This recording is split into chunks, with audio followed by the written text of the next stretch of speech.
നമ്മുടെയൊക്കെ വീടുകളിൽ രാവിലെ മക്കളെയൊക്കെ കോളേജിലും സ്കൂളിലും വിട്ട് അവർ തിരിച്ചു വരുന്നതും കാത്ത് വേവലാതിയോടെ ഇരിക്കുന്നവരാണ് നമ്മിൽ പലരും. എനിക്കും നിങ്ങളെപ്പോലെ തന്നെ മക്കളുടെ സുരക്ഷയെക്കുറിച്ച് എപ്പോഴും ആശങ്കയുണ്ട്. ഉത്തർപ്രദേശിലെ ലക്നൌവിൽ നിന്ന് വന്ന ആ വാർത്ത ഒരുപക്ഷെ നിങ്ങളും കേട്ടിട്ടുണ്ടാവും. അലിഗഞ്ചിലുണ്ടായ ആ വലിയ തീപിടുത്തത്തിൽ നമുക്ക് നഷ്ടപ്പെട്ടത് 15 പ്രിയപ്പെട്ട മക്കളെയാണ്. 16നും 25നും ഇടയിൽ പ്രായമുള്ള തുടുത്ത യൗവനത്തിലുള്ള മക്കൾ. ഫയർഫോഴ്സ് വന്ന് ആ തീയൊക്കെ അണച്ചു കാണും. പക്ഷേ ആ മക്കളുടെ അമ്മമാരുടെ മനസ്സിൽ വീണ തീ അതാരാണ് അണയ്ക്കുക? ആ വേർപാടിൻ്റെ വേദനയൊന്നും ഒരു കാലത്തും മാറില്ല.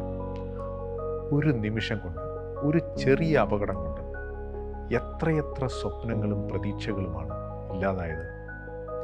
ആ കുടുംബങ്ങളുടെ ദുഃഖത്തിൽ നമുക്കൊക്കെ പങ്കുചേരാൻ മാത്രമേ സാധിക്കൂ. അപകടത്തിൻ്റെ കാരണം കണ്ടെത്താൻ ഇപ്പോൾ അന്വേഷണമൊക്കെ നടക്കുന്നുണ്ട്. പക്ഷേ എന്ത് അന്വേഷണം നടത്തിയാലും ആ വീടുകളിൽ ഉണ്ടായ ശൂന്യത നികത്താൻ ആ അന്വേഷണങ്ങൾക്ക് കഴിയുമോ? പലപ്പോഴും നമ്മൾ കാണിക്കുന്ന ചെറിയ ഒരു അശ്രദ്ധ എത്ര വലിയ വിപത്താണ് വരുത്തിവെക്കുന്നത്.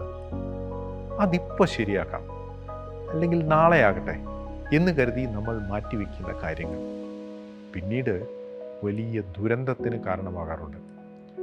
നമ്മൾ വീടുകളിലായാലും ജോലി സ്ഥലത്തായാലും റോഡിലായാലും അപകടകരമായ എന്തെങ്കിലും കണ്ടാൽ അതിനെനിക്കെന്താ, അതെന്നെ ബാധിക്കുന്നില്ലല്ലോ എന്ന് കരുതി ഒരിക്കലും മാറി നിൽക്കരുത്.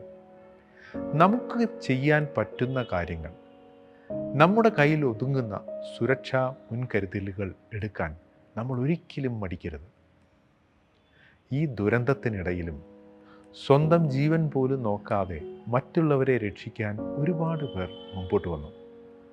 അങ്ങനെയുള്ള മനുഷ്യത്വമുള്ളവരാണ് ഈ ലോകത്ത് ഇപ്പോഴും പ്രതീക്ഷ നൽകുന്നത്.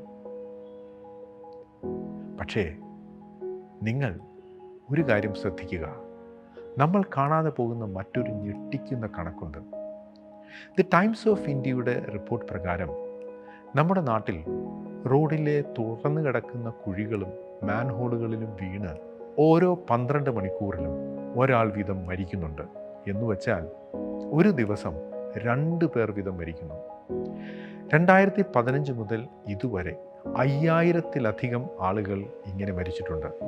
കൃത്യമായ കണക്ക് പറഞ്ഞാൽ 5393 പേർ.